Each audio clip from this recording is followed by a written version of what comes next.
not because inflammation's bad, but it's because we have not turned it off. And that's the power of the diet. If you know how to play the game correctly, you can basically have it being turned on when it's needed, but have the ability to turn it off when it says, I've done my job. And if you see a fish oil that has limit in it, go the other direction. Food isn't just fuel. I mean, it is a powerful tool that you have in your biology that can run so many things. What's on your plate can really control your healthcare destiny. Welcome to The Trusted Pharmacist, where you'll learn the truth about how the body works. Welcome back to The Trusted Pharmacist. I'm your host, Steve Hoffart. And today is going to be fun because I have somebody who taught my mentor basically everything he knows. And the main focus of today is going to be, did you know that every bite you eat, whether you're doing it or not, you're actually fighting disease, fueling the body, or causing harm? And Dr. Sears, the creator of the Zone Diet,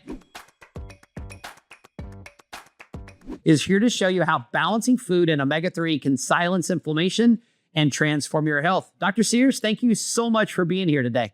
Oh, well, thank you for the opportunity. It's great to be here. Awesome. So just so you know, my mentor, Fred Emmett, basically got me down this path, and him and Dr. Sears have spent a lot of time together. So you need to know all the accolades of Dr. Sears. Dr. Barry Sears is a leading biochemist and creator of the Zone Diet, whose groundbreaking research on diet, hormones, and inflammation has sold millions of books worldwide. As a founder of the Inflammation Research Foundation, he has dedicated his career to showing how food acts like medicine to prevent chronic disease and extend health span. So just as a start, you've been doing this health stuff for a long time. I know there's so many influencers and podcasters and wellness gurus nowadays, but we go back to the 90s. You're writing this Zone book. Tell me, Dr. Sears, what kind of got you going down this road? Well, we had to go back actually earlier to the 1970s. Okay. And my background has nothing to do with nutrition. It was really the development of really drug delivery systems for cancer drugs. And but in 1982, when the Nobel Prize in Medicine was awarded for understanding how a group of hormones called eicosanoids generate inflammation, the aha popped off my mind saying, wait a minute, developing cancer drugs is basically a kind of child's play compared to can you control inflammation, which is the underlying cause of virtually every chronic disease. And so I made the transformation, moving from cancer drug delivery into looking and say, how can we begin to look as food as a drug? I say, okay, that's Hippocrates talked about that 2,500 years ago. However, looking at food as a drug to change gene expression. Now that's a different statement. That's basically genetic engineering on steroids. Not basically having some bacterium make a drug, but saying, is it possible to go in and reprogram each of your 30 trillion cells to make that cell work at peak efficiency? So it's operating like a Ferrari as opposed to basically an old pickup truck. And if so, then you open the specter, say virtually every disease state that has an inflammatory component should be improved by such a dietary intervention. And so that started my journey really 40 years ago, more than 40 years ago, to understand how we could use food as a very powerful way to change gene expression. Got it. So in 1995, you wrote a book called The Zone. And I will tell you at that time, nowadays, I think if you wrote that book, everybody would be in the wellness space or functional medicine space would be, yeah, that's fine. But in 1995, that was out there. And I'm sure you had many healthcare colleagues and practitioners that were probably throwing darts at you. Tell me what that was like and what the main thing behind that the Zone principles were that really were kind of unheard of at that time. Well, remember, my background was cancer drug delivery. And with drugs, especially cancer drugs, you talk about a therapeutic zone. If you give too little of the drug, it doesn't work. You give too much of the drug, it kills you. You try to maintain it in a therapeutic zone. And so that was the goal of the book, to say, we can look at the food, how it affects our hormones and affects our gene expression, just like a drug. If you give too little or not the right combination, you'll get no effect. You give too much, bad things will happen. You try to keep it in a therapeutic zone. That was the original title of the book. And my publisher said, that is the stupidest thing I've ever heard. She took a red pen, crossed out the word therapeutic, said, we'll call the book The Zone, and hopefully you'll sell a few copies. Now, the first year, no one bought the book. No one. And I said, I might not be the world's greatest writer, but I think there's some things in here. So I basically was able to wrangle myself onto a talk show in LA. And a friend of mine, he said, I'll put you on my talk show, but I never talk about nutrition. I only talk about philosophy and religion. And if we don't get any phone calls in the first 15 minutes, I got to take you off. I said, I'm just honored to have the opportunity. Well, three hours later, I was still on the show. The book went to #1 in the New York LA Times bookseller list that week. Went to #1 4 weeks later in New York Times, and say, all of a sudden, I was basically, back on the radar. And so, but it struck at a time because we're right there at the edge of going from the 20th century to the 21st, talking about genetic engineering. And so this basically played very well, a different way to basically reprogram our genes. That's a powerful statement, to reprogram our genes to make every cell in the body work more efficiently. Now, from that time, I'll be able to basically do more of the research to go deeper and deeper into really the manipulation of the genetic code to say, if we can do this, what part of human physiology could not be improved? And so, again, it's been a constant of, honesty, understanding as we go deeper and deeper into the metabolism, the science of metabolism, of how we could basically, at any stage of life, begin to basically reprogram that to give you a longer and better life. So as a pharmacist, I love that because in pharmacy school, we're taught about one drug. It goes in the body. It cuts on processes. It cuts off processes. It has a therapeutic effect. And you're right. If you get too little, it won't work. If you get too much, it'll kill you. And you got to find that sweet spot. But a lot of times we're talking about a drug that works on one set of like enzymes or something. But what you just said is so powerful. Food does the exact same thing. But food, more specifically, has an ability to affect an infinite amount of systems in the body. And you're right. Certain foods and too much can kill you. Certain foods, too little, we don't get a therapeutic effect. So as a pharmacist, I really appreciate that. And that makes so much sense at a basic level. But like you said, back in 1995, you were kind of out there a little bit. Did you have any other, your healthcare, did you get pushback from people like, that's not true. That doesn't happen. Did you have to fight that a lot? Say what? Of course he did. That's the fun part. That's the fun part. But let's take the analogy of the drug. It basically says this magic drug will turn on one enzyme or turn off one enzyme. Okay, you got about 20, 30,000 enzymes. So think of what I call metabolic engineering. It's the difference between a light switch, like a drug, you turn it on or off. My grandson can do that. Not very sophisticated. Or a soundboard in a recording studio. As a sound engineer, if he pushes the button a little too much here, then something happens down, so he has to keep balancing. And that's what our metabolism does on a second-by-second basis. They keep on balancing our basically the metabolic reactions that keep us alive. So with this metabolic engineering, which is kind of an overall aspect, says if we use food as a drug, we can now basically take that soundboard, our metabolism, and just adjust it and take into account differences between individuals to basically make sure we have a perfect tune coming out. And so it was a very, bold strategy. But we can look now after 40 years to say, yeah, it does work. Very good. So jumping into another thing that I think you're an expert in, and you kind of brought this to the forefront many, many moons ago, and that's the talk of chronic inflammation. And we'll talk about acute versus chronic and why that's important, but why chronic inflammation drives disease. You said something earlier. There was a Nobel Prize back umpteen years ago for eicosanoids.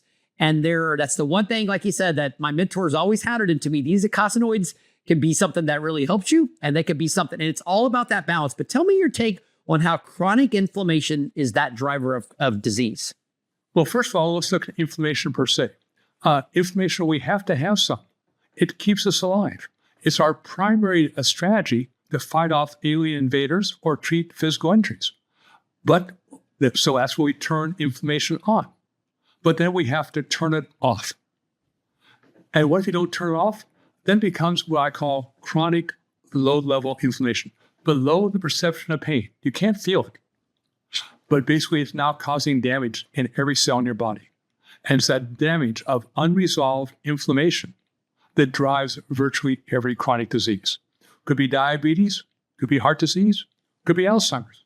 These are all inflammatory conditions, not because inflammation is bad, but it's because we have not turned it off. And so that's the power of basically the diet. If you know how to play the game correctly, you can basically have it being turned on when it's needed, but have the ability to turn it off when it says, I've done my job. Very good. And is that kind of talking about controlling inflammation? There's a balance of fats. And I think that's something that we talk about in our weight loss class a lot, is this classic balance of omega-6s and omega-3s. And you've done this for many years. So this is something like I feel like is in your wheelhouse all day long. So in your mind and what you've seen over the years, talk to me about the battle in the body between omega-6s and omega-3s and this chronic inflammation stuff that goes on. Well, it's not so much a battle, Okay. but say how they work together. These are coursinoids, the hormones that basically cause pain. They come from the omega-6 fatty acids. We need them when we're basically being attacked by a microbe or an injury. But the omega-3 fatty acids make a different class of hormones that turn off inflammation. So you have to turn it on, but you have to turn it off. And this is happening on a second-by-second basis in every cell in the body. So it's the balance of omega-6 to omega-3 fatty acids that allows you to keep inflammation in that therapeutic zone. Not too low, but not too high. Very nice. So in your mind, we talked about this in the past too. What's the best way to monitor and check for that balance of omega-6 to 3s? And let's jump into that. Like, in your opinion, are we just inundated with omega-6s now? Like you said, it's a balance. That's what's important. But the omega-6s, I feel like we're inundated with those in so many different ways in our diets and our whatever else that we have, the food industry as far as that goes. But in your mind, what's the best way to monitor and check that omega-6s, omega-3s are in balance? What's your favorites for doing that? Well, the way you do anything in medicine, you test the blood. The blood will tell you. And so that's why we just developed a simple blood test, and really a finger stick, that can basically give you the information on the balance of omega-6 to omega-3 fatty acids. If you're in the right balance, life is copacetic. Of course, if you have too many omega-6 fatty acids and not enough omega-3, then inflammation is being turned on all the time and not being turned off. The result of that, bad things. So this is that imbalance of omega-6 to omega-3 that gives rise to that chronic, long-term, silent inflammation. It's really inflammation below the perception of pain. And your blood will tell you how much you need. Not everybody is genetically the same. However, a good range would be around 2. Now, the average American is about 20. And by the time you get the neurological conditions, so like depression, it gets closer to 200. I say, wait a minute, I think I see a pattern here. The more inflammation, the more sick the person is. Say, you got it. So it's basically looking at having adequate levels of omega-3 fatty acids. The blood will tell you. That's why we talk about the concept of evidence-based wellness. We talk about evidence-based medicine, say, show me the data. Well, we want to say the same data in terms of saying, show me the data that as I reduce the level or change the balance of this omega-6 to omega-3, I see significant differences. The data is pretty clear. You see dramatic differences. So just so I understand what you're saying. So you're saying this omega-6 to omega-3 ratio, in your mind, the ideal for optimal health and wellness is that around 2. So 2 parts omega-6, 1 part omega-3. But actually, a little more complex. It's really basically the ratio of arachidonic acid. That's the building block of all the bad boys. And EPA, that's the building block of all the good guys. Okay. So yeah, I need them both, but I want to get that ratio about 2. Now, are there any people who basically have that ratio in the world? Yes, the Japanese. And if we look at the number one killer of Americans, it's heart disease. Now, if we look at Japanese versus Americans, their levels of bad cholesterol are about the same. If we look at the levels of smoking, the Japanese smoke like chimneys. I'll say, and that doesn't, and they have incredibly low rates of heart disease, 7 times lower than Americans. Okay, either smoking makes you basically immune from heart disease, or something else is going on.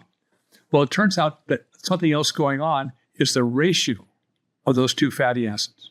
It's about 2 in the Japanese and about 20 in Americans. So I love what you just said, because you said even though the Japanese have an insult, i.e. smoking, they're doing something on the back end, and that's putting in inflammatory fats that are actually mitigating or actually reducing that risk. Because you're right, you dump that same cigarette into an average American, and their heart disease risk goes through the roof. That's in a lot of the calculators. If you smoke, it adds an exponential factor to that. So that ties back to your wellness aspect of is that these certain chemicals that are in these foods or supplements can actually have an effect on the overall disease process. And this is why we want to talk about wellness like disease. We define a disease by symptoms. We really want to define the disease by basically the blood. Now, one of the few diseases we can define readily is type 2 diabetes, which has become epidemic. If your glycosylated hemoglobin is too high, you're diabetic. It's, yes, no. But we also want to now look at wellness. We want to define wellness like we define chronic diseases. There are markers of wellness. One of the markers we've talked about, the ratio of those 2 fatty acids. Another marker is your level of insulin resistance. Now, insulin resistance has actually very little to do with insulin, but it has everything to do with basically the cell's inability to pull glucose out of the blood. And that's controlled by the master switch of metabolism. That's called AMPK. Now, the zone diet is the most powerful tool known in the medical science that can activate AMPK. Now, why? Well, one, it's a calorie-restricted diet. Restrict calories, AMP levels go up. But it's a calorie-restricted diet without hunger because you're balancing protein to carbohydrate. That word balance keeps coming into the conversation. And the clinical data is pretty clear that if you put diabetics on the zone diet, that is, you feed them like a lab rat. They are not allowed to think. You supply all the food for them for a total of 6 months. What happens after 6 months? Well, for those who are diabetic, they're no longer diabetic. Now, have they been cured? No, you never cure a chronic disease, but you can put it into remission. And so what was the success rate of taking these diabetic patients and bringing them, basically, they're no longer not even pre-diabetic, but they were normal? 100%. So that's a pretty good number. Say, right. So I say, you show me a drug, a diabetic drug, that can put 100% of the people who are long-term diabetics into the normal range. Say, it doesn't exist. Say, you're right. But the metabolism, metabolic engineering, this combination of the diet, the zone diet, and the omega-3 fatty acids, working both sides of the equation, can do that. Say, well, okay, what else? What else can it do? Well, any disease associated with what is called insulin resistance. I said that has little to do with insulin, but much to do with disturbances in your metabolism, can basically the same thing. So what diseases are we talking about? Okay, diabetes. We could throw in obesity too. How about heart disease, liver disease, kidney disease, aging of the retina, like macular degeneration, neurological diseases, ADHD, depression, Alzheimer's, Parkinson's. You get the picture that say, hey, if I had the ability to control my diet and use the blood to fine-tune it for my genetics, I've got the keys to the kingdom. I say, right. And that basically is the hard part. I say, it can't be that easy. Well, it is, but it isn't, because it requires a certain degree of discipline. But if you have it, then it's easy. But most people don't, because so many things competing.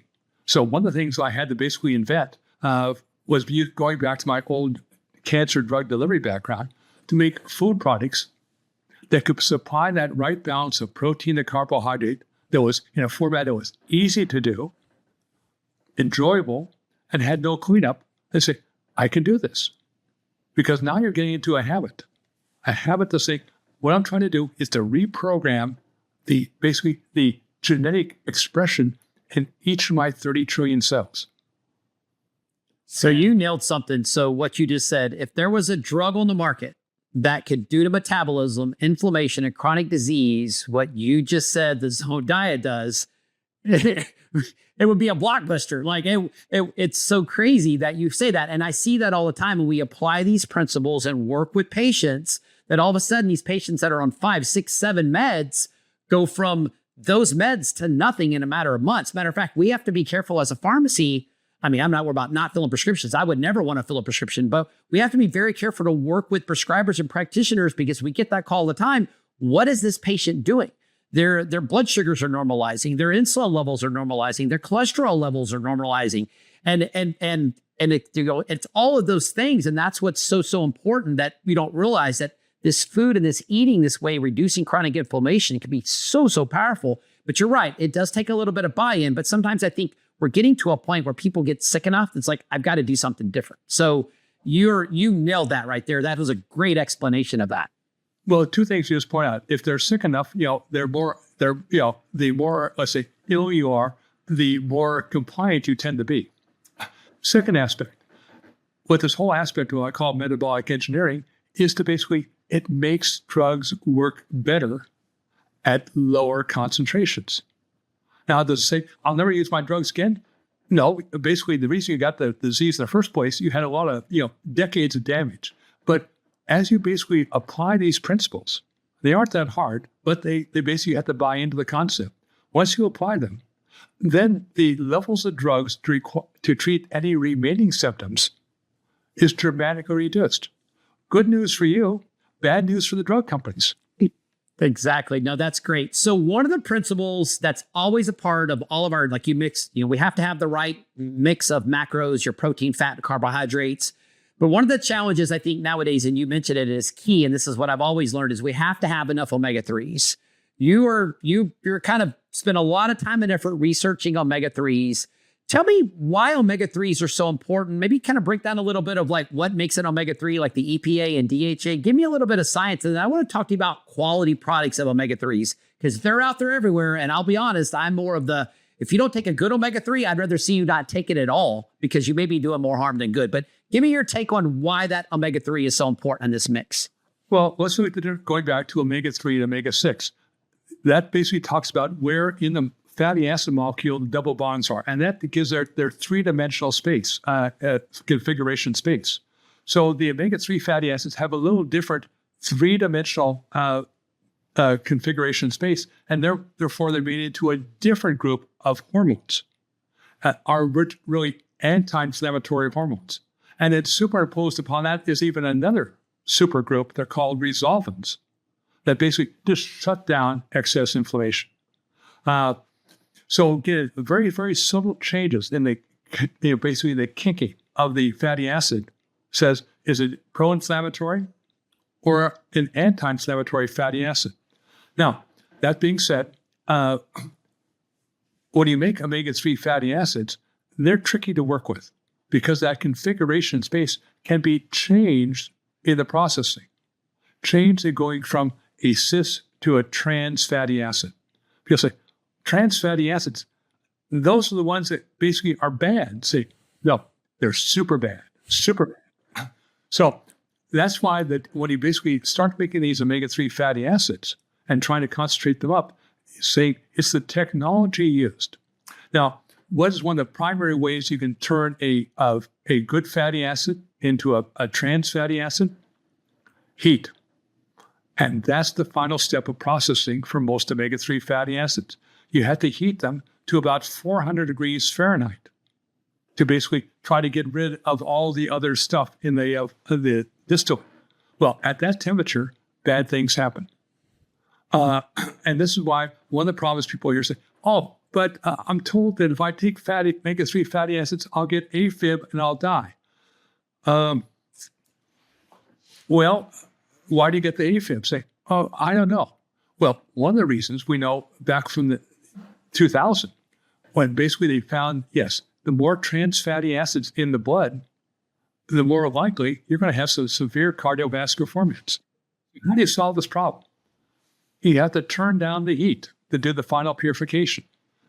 And there's a new technology. It's a fascinating technology. It's called supercritical fluid technology. And what it does is to basically take carbon dioxide, it's around us all the time, and putting it under very high pressure, it becomes a liquid. And now that liquid can basically take all the stuff you're trying to refine out of the fatty acids out for the system, and basically without exposing these very fragile omega-3 fatty acids to potential isomerization. And all of a sudden, it's a game changer. It's saying, now I can basically get the omega-3 fatty acids without the possibility of trans fatty acids. And what's that going to do for me? Good things. And so the story of fish oil is a really fascinating one because it started about 2,000 years ago with the Phoenicians basically using fish intestines.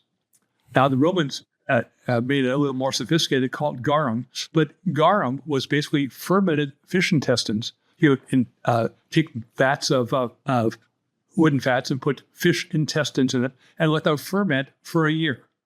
You can imagine what that would taste like, but it was considered the wonder drug of the Mediterranean. And when the fall of the Roman Empire, the recipe for garum basically was lost. It was only when the English started shipping cod and cod livers back to England, it was resurrected. The fact that they would take now the cod livers, put them in big wooden vats, let them basically ferment for a year, and let the oil rise to the top. They skim off the oil, and it was a miracle treatment for rheumatoid arthritis because it was very rich in omega-3 fatty acids. Eventually, they got to the point of just heating up the oil or the livers, and they'd rise more effectively, but that was cod liver oil. Standard practice for every child in America. They could not leave the home unless they had a tablespoon of cod liver oil. That was about 2.5 grams of omega-3 fatty acids every day. Today, the average American gets about 200 milligrams. You can see it basically a little deficiency from the days of your mother chasing around the child and say, here, take your cod liver oil or you're not going to school. So fish oil has really almost a 2,000-year history as a very powerful nutrient to change hormonal responses, to change the levels of inflammation. Reduce inflammation, live longer, you live better. Got it. And like you mentioned, so we have to have some inflammation for infections if we break an arm, and we need that aspect. But you're right, it's that ratio of omega-6s and omega-3s. And these omega-3s are more prone to help the body make these anti-inflammatory mediators. And that's what's so key. And without adequate amounts of those, inflammatory mediators go unchecked, and that leads to problems. So that's a great take on that. If you break down, so looking at omega-3 supplements, in your mind, what are the 2 or 3 aspects if you're going to take an omega-3? And keep in mind, I pretty much exclusively use your product. That's what we've been done forever because I really trust you. But if you're going to pick an omega-3 supplement off the counter, and there's so many out there on the supermarket shelves nowadays, so it's a little kind of scary. What are like the 2 or 3 things that are essential for you? This omega-3 must have this or be tested that way or whatever. I just wouldn't take it. Well, first thing is obviously say, how is it processed? That kind of go deep in the weeds to find out. Sure. Most people will not tell you how they actually make their fish oils. The second one is basically reduction of nasty little things called PCBs. These are things, chemicals we have thrown into the environment, and the fish accumulate them. So basically say, okay, is my fish oil relatively free of PCBs? I say, I don't know. Right, because no one tells. We're the one of the few say, yeah, here, we measure our PCBs because, we want to keep them as low as possible. Another way of looking is say, okay, is it oxidized? Well, here's one way that people basically get around the oxidation problem. They throw in things like lemon flavor. Oh, it tastes great. But basically, it increases the levels of peroxidation. Say, that's not good, but it still tastes great. Say, yeah, that's the problem. So here's a good rule of thumb. Try to find fish oils that are made by this new process of supercritical fluid. Two, look for fish oils that basically will tell you how many PCBs are actually in the fish oil. And if you see a fish oil that has lemon in it, go the other direction. Also, your number of possibilities get reduced to a few. Got it. No, that's good. So give me your take. Oh, this is probably a little outside the audience, but for me as a pharmacist, I want to ask. I know there's like this ethyl ester form and there's a triglyceride form. Just high level, that's something else I think that's important to look at. What's your favorite there? Well, it really doesn't matter. Okay. Because you see, because you're taking fish oil of the triglyceride, and these are not triglycerides. They are fake triglycerides. I don't want to get too much in the weeds, but they do not exist in nature. They are basically, you make the ethyl ester and they transform into triglycerides, but they have a different configuration than the natural triglycerides found in fish oil. Okay. Now, you're taking fish oil not one day for the rest of your life. You're taking it every day. And from that standpoint, after 30 days, there is absolutely no difference in the levels of omega-3 fatty acids in the blood. So this aspect say, I'm using triglycerides. Well, they're not actually triglycerides. I call them Frankenstein fats. They have the wrong configuration. But if you want to, but it doesn't matter because it's how much you take. You're looking to get a steady state to bring that ratio of arachidonic acid to EPA to a certain level and maintain it for the rest of your life. So these are more marketing things that people say. But I read it in the press release saying, don't believe everything you read. Storage official. What's your favorite there? Is it okay to refrigerate or freeze it, or should it be kept at room temperature? It depends. If it's in a capsule, it's best between 59 and 75 degrees because the gelatin capsule has its greatest type of integrity. If you get lower temperatures, it starts to get cracks and air can get in to the omega-3 fatty acids and that will oxidize them. If it's hotter, they get squishy and air can get in there and that oxidizes. Now, if you're doing it with liquid fish oil, you really want to keep it frozen or at least in the freezer because, again, that you don't have the soft gelatin capsule protecting it. Now, from that standpoint of how can you tell if you have a good fish oil? If it's liquid, put it in the freezer. If it doesn't freeze, it's good. If it freezes, it's not so good. That is great information. That's exactly what I'm looking for. Thank you so much for highlighting all that. So here's another question. So to me, fish oils are omega-3 supplementation because unfortunately, most people aren't eating mackerel and sardines and wild-caught salmon and all that. It's pretty much, to me, it's on the list of like non-negotiables. But is there a group of patients out there that probably should not take an omega-3 supplement? I can't think of one. Okay. Just want to... let's say... But let's take it the hypothetical. If your ratio is of arachidonic acid is that range, if you took more, could you get more benefits? Not necessarily, because now basically you'll have too many omega-3 fatty acids and not enough omega-6. So that's why there's a balance between, let's say, 1 and 3. Say, as long as you stay there, you've done everything. Can you go lower? Yes. But then you'll increase the likelihood of bleeding. So again, that's why the blood will give you great insight. Blood will basically set you free. If you've got somebody that can't do blood testing, is there an amount of like total EPA and DHA a day that you recommend or kind of as a good figure that we know we're not going to increase risk of clotting or blood thinning issues? And the reason I'm asking you that is because some people, they don't test, or we get that question a lot. And I think it's very confusing on a lot of fish oil products because it'll say like omega-3 1000 on the front, but you flip it to the back and there isn't 1000 of EPA and DHA. And that's very, very confusing for a lot of people. Well, here's a good rule of thumb. Listen to your grandmother. When she was giving your parents basically a tablespoon of cod liver oil, still the world's most disgusting food. That tablespoon of cod liver oil contained about 2.5 grams of omega-3 fatty acids. Okay, that's a pretty good dose. So that's a dose I recommend. Say, shoot for this. Now, might you need more? Well, you might if you have a neurological problem, but the blood will tell you exactly how much you need. Now, we've done studies with children with ADHD and also major childhood depression. And we found that their levels were incredibly high. So in their cases, we went as high as 16 grams a day.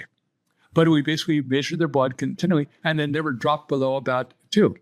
So, but again, the 2.5 grams, I think, is really basically your bare minimum. Gotcha. That's great information. It has passed the test of time. That is very good info. So you've mentioned a word a lot, and on the supplement world, it's very hot right now, and that is resolvents. And that's these anti-inflammatory mediators that shut off inflammation. Now, if you get so I know there's some products nowadays that have like resolvents by themselves, or they're like a omega-3 with resolvents. If you get a traditional fish oil, is it got resolvents in there, or do you have to go out and get extra resolvents? What are your, or do you take extra resolvents if you've got like a really bad, like acute inflammatory? Tell me your take on resolvents. Well, resolvents are made naturally from the omega-3 fatty acids. So if you have adequate levels of omega-3 fatty acids, you're going to have probably adequate levels of resolvents in the blood.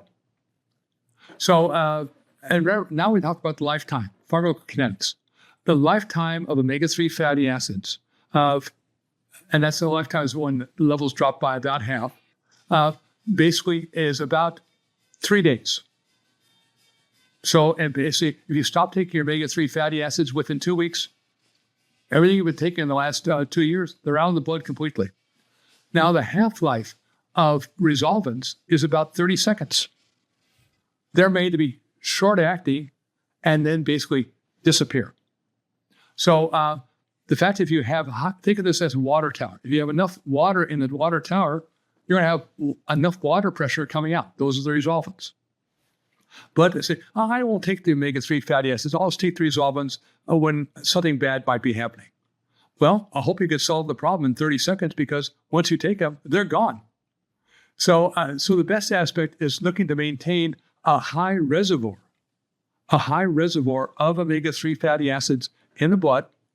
And that basically is like the water in the top of the tower, pushing down, making sure there's adequate levels of resolvents to turn off the last stages of the inflammation. Very interesting. Okay, well, that's pretty cool. I just thought I'd ask. That's a pretty hot topic in the supplement world nowadays, resolvents. And I know you've been dealing with this for a lot of years, so I really... And here's the aspect. Those products, the resolvents, they don't have any resolvents. They have basically metabolites of the omega-3 fatty acids that can be potentially made into resolvents. So, example, if you get a 1 gram capsule of, let's say, has resolvents, it might have in that 1 gram perhaps 3 micrograms of resolvents. That's not very much. And once it enters the bloodstream, it's gone in 30 seconds.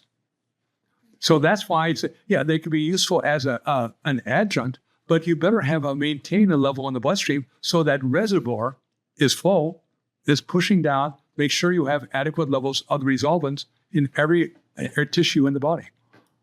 Very good. So you've been doing this diet, recommending eating ways, right? Zones of macros and all this stuff for years. Tell me, so fat things nowadays, intermittent fasting, ketogenic diets, time-restricted eating. How does all that fit in with the stuff you've been teaching for many years? I mean, how do you see all that in relationship to what you've kind of already been recommending for all these years? Well, they're all partially right. So let's take first, intermittent fasting. First of all, the zone diet is a calorie-restricted program. That's how you activate the master switch of metabolism called AMPK. So what does intermittent fasting say? Eat 2 meals a day as opposed to 1 or 3. Okay, say, I'm decreasing my calories by 30% or 33%. Okay, you're restricting calories. But I'm hungry. Okay, that's the problem, because you have to balance protein to carbohydrate. Another thing about intermittent fasting, it depends on the time of day. Basically, our bodies run on circadian rhythms. They don't run on an Apple Watch. So circadian rhythms say, the best time to eat when the sun comes up, and the best time to stop eating is about 2 hours before the sun goes down. But in that time period, that basically makes sure you're getting an adequate level of protein, balanced by an adequate level of carbohydrate and restricting calories, and then you've got the best of all possible worlds. But what do people usually do? Oh my God, I'm going to restrict calories. I'll just eat one gigantic meal. Saying, basically, you're overloading the system. So yeah, in that time period, when the sun is coming up and before it goes down, try to get 3 meals in there. It's hard. Oh, during the summer, if you live in Boston, it's easy. So you have light out there till 10 o'clock at night. The winter, it gets a little more difficult. But so intermittent fasting has benefits of restricting calories, and depending on that, if you do it early in the day, it's superior to doing it late in the day. Now, what about ketogenic diets? They require no thinking. Say, just take all of the carbohydrates out of the diet, eat a lot of fat, and get some protein in there. There's really no description. We did careful studies 20 years ago comparing a ketogenic diet to the zone diet, again, treating the subjects like lab rats. We controlled all of their food. They were not allowed to think. And so what do we find? Was there any benefits of a ketogenic diet? No, except one. Those who followed the ketogenic diet had higher levels of inflammation. We also know now that ketogenic diets basically increase the rate of aging of cells. These are called senescent cells. These are things that drive aging. So between that extreme of a ketogenic diet, or eat all you want diet, or eat not sick, there's a zone. It's actually a very tight zone. One of the studies I quoted earlier did a controlled study at the zone diet. These were the diabetics I talked about. And they also had the same degree of calorie restriction of another diet, a little less protein, a little more carbohydrates, same amount of fat. And now they looked at the people who were basically those who followed the zone diet, 100% their diabetes was gone. And what percent of those following the same calorie-restricted diet, but a different ratio of protein to carbohydrate? The answer was 0. So that balance of protein to carbohydrate is actually quite important. You want to stay just outside of ketosis, but basically not where you're having basically now not enough protein to stop hunger. That's great info. So let me ask you this. You've been doing this a lot of years, and you know as well as me, the volume of scientific information right now we're getting dumped is crazy. Is there anything from your earlier zone models or language that you would change or tweak a little bit because the science has changed a little bit? Is there anything over the last couple of years you're like, now that I look at this and this new science is here, this is a little different take? Is there anything like that you've come across or really ran into? Yes and no. The basic concept of zone I enunciated 30 years ago has not changed. Now, there's been some nuances. One of the nuances is we had to basically understand the mysteries of metabolism. You can look in the blood, but you can't look into the cell. And that's when basically when you start looking at now what's happening inside the cell, these control factors, the control turning genes on and off. So it turns out that, I said earlier with the master control switch, this is one called AMPK. It's under profound dietary control. So we can basically take the zone principles I started with 30 years ago and basically see how they apply not only to basically the hormones in the blood, but the gene transcription factors in the cell. So the basic process has not changed, but basically understanding the magnitude of the ability to change the expression of your genes has increased dramatically. And so, yes, we're basically overwhelmed by a lot of bad science. So how do you basically carve out the good from the bad? Well, it's hard. It's difficult. That's why I have a website that tries to do that, drsears.com. It says, okay, here's what people are talking about. Is it valid?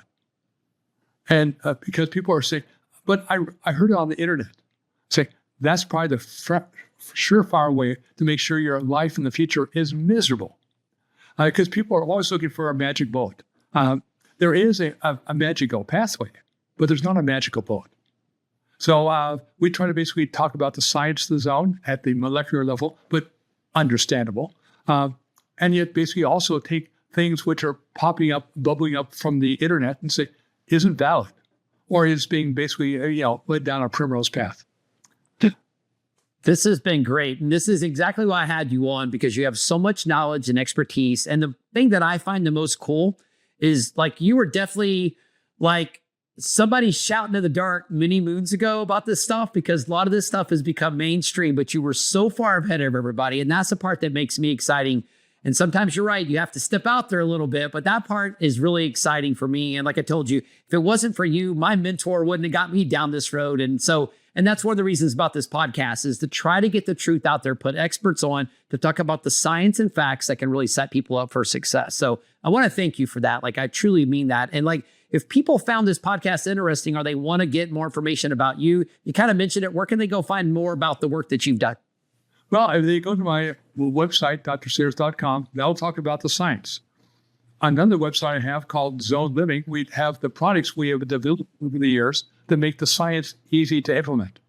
And then I also have a third website, my nonprofit research institute, the Inflammation Research Foundation, that basically goes into more detail and talks about all the clinical trials we have done and are constantly doing to explore how far we can take this technology. Very cool. So as you can see from this podcast today, food isn't just fuel. I mean, it is a powerful tool that you have in your biology that can run so many things. And Dr. Sears, you've really shown us how what's on your plate can really control your healthcare destiny. And I really, really appreciate that. And like you said, if you know anybody else that's just like a chronic inflammation mess, and you mentioned all these diseases that are driven by chronic inflammation, if you know anybody, be sure you share this podcast with them, because there were so many valuable points that you brought in there that I think can really change somebody's life. And I'm super grateful for that. And most importantly, Dr. Sears, thank you so much for coming on today. I really appreciate that. Oh, thank you for the pleasure. And again, it's a great joy talking to you. And again, keep up the good work. No, thank you so much. And always remember, keep seeking the truth about how the body works. Have a great day.